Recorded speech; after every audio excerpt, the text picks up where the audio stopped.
I love when a good thing comes together, folks. I had set an intention this morning to record a video on quote unquote acting white. This entire idea, talking white, acting white, etc. And this morning, before I record the video, I go through a few of my comments. Again, I try my best to go through some of them and at least like and things of that nature. There's just a whole lot going on. I spend a lot of time creating content, researching, etc. So if y'all been showing love, I appreciate y'all. But I saw a comment and it caught my attention. I said, this is a perfect example of exactly what I'm about to get into. And this person essentially said, under a video, mind you, where I was speaking on how the welfare system has become a generational curse upon, black folk or quote unquote POCs, marginalized peoples, etc. These different classifications that are oftentimes used to label individuals who are lower class. But this guy says, you subscribe to the white man's value system. Now, that's super interesting to me because it ties directly into this entire idea of whiteness and you're acting white. And I'm sure there's a lot of black folk out there who are listening right now who have been told at some point in time that you're talking white or you talk white or you act white. And when I was young, I used to take this as something to take offense to. I used to see it as triggering because that meant that I was an outsider. It meant that I wasn't cool. And so I would look to change my vocabulary. I would literally switch up my vernacular. That's why sometimes I may break into, some ebonics. I know they got a new name for it nowadays, but, I used to break into slang or whatever it was in order to fit in with the status quo because I did want to be pointed as a dude who talks white. And yet the older I get, the more I realize that, oh, that's a compliment. When somebody is telling you that you quote unquote talk white, what they're actually alluding to is that you are well spoken, which is very unfortunate because it actually shows, like this guy over here, right? It shows that he thinks so little of black people, whoever he is. I don't know what ethnicity he is. I don't know anything about the guy, right? He's one of those kind of hidden profiles. Most people will not put their face who leave those type of comments. But I'm thinking to myself, oh, so you think that to not be on welfare and to not be reliant upon the government, to be self-sufficient, to aspire towards success, to have personal agency is a white value system? That's problematic. And it's not problematic for anybody besides the person who has that belief system, right? And there's a lot of white liberals who have this ideology. They think poor black folk, they need to be saved. If it's not for us, if we don't do something, then they're basically cooked because they can't do anything for themselves. That's what's known in psychology as infantilization. When you are infantilizing or you are making somebody out to be a child, you're babying this individual. That's what that is. When you coddle grown folk, you are essentially communicating to them that they cannot do for themselves. And there are those rare cases when you will find an adult who genuinely cannot. They're maybe not able-bodied or there's a severe mental illness or whatever it is. But I've even seen people, far on the spectrum or, who got Downs or something like that are working at a grocery store, that are doing different things. My mother does in-home care. She's been doing that for years. And I remember one of her clients or patients, I guess you would say, who was severely mentally ill, yet the girl would go to school. She would go to her job. She got herself a little job at the grocery store. She was doing different things. She was doing dance classes, etc. And I'm thinking to myself, there are people who are able-bodied, able-minded, who are leeching off of systems such as this. And I'm using that word intentionally because it is leeching.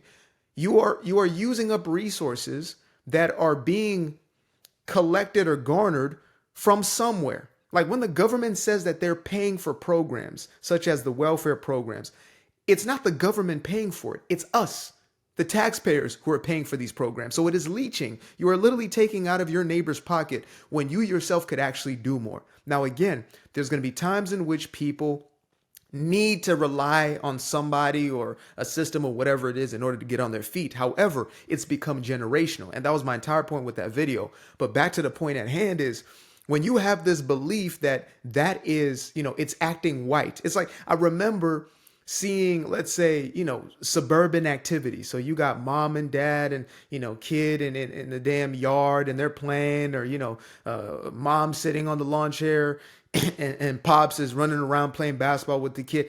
And I've literally heard people say like, oh man, that's white people stuff. Like what? Having a mother and a father is white people stuff?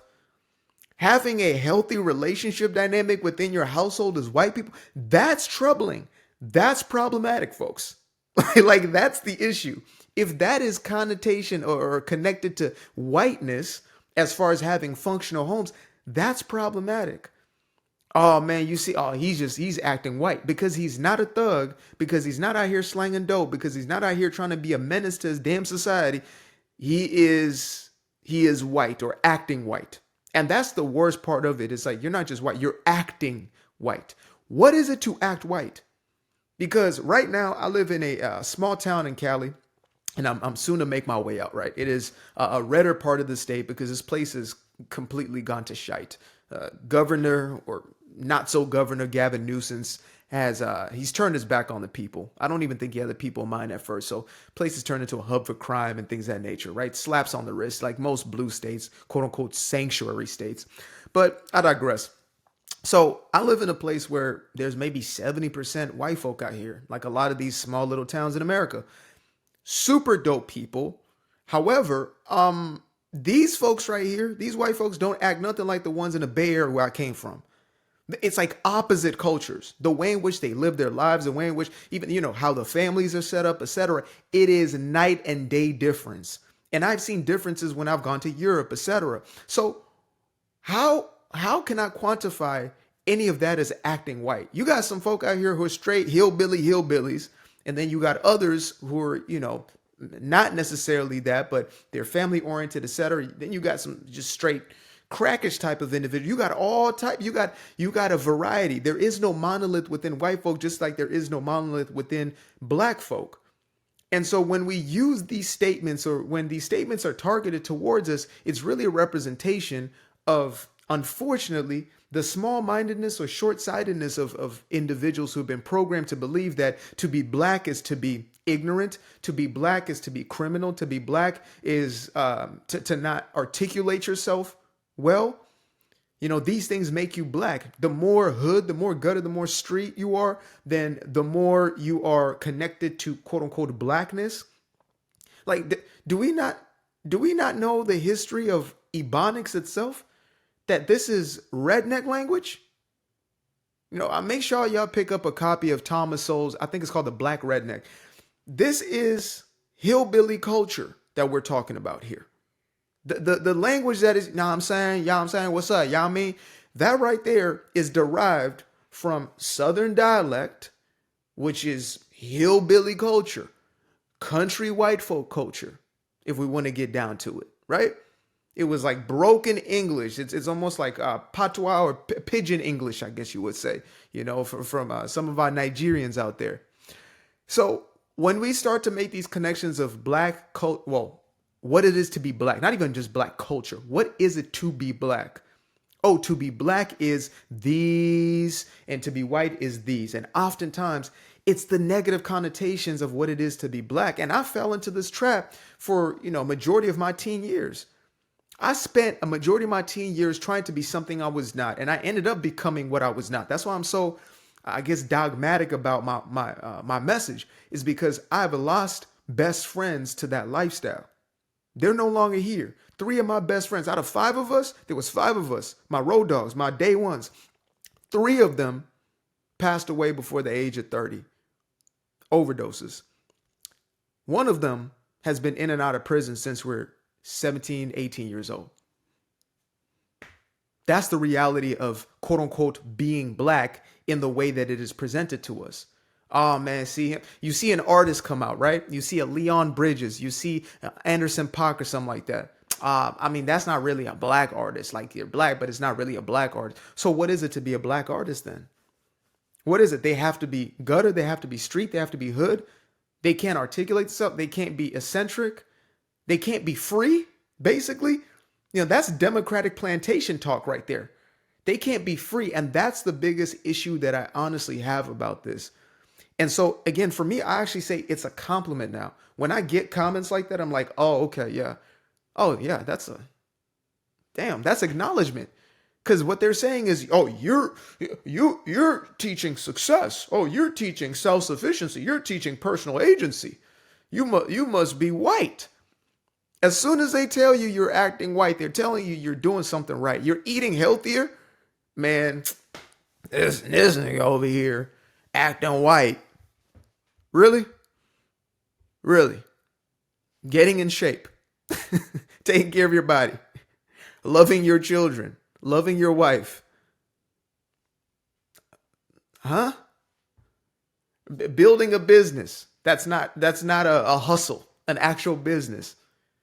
Generational wealth and handing that down. Financial literacy. These are the things that are connotated as whiteness in more cases than not. If you're going to be honest with yourself, it's almost never a positive thing. And it's unfortunate because that's not what blackness is.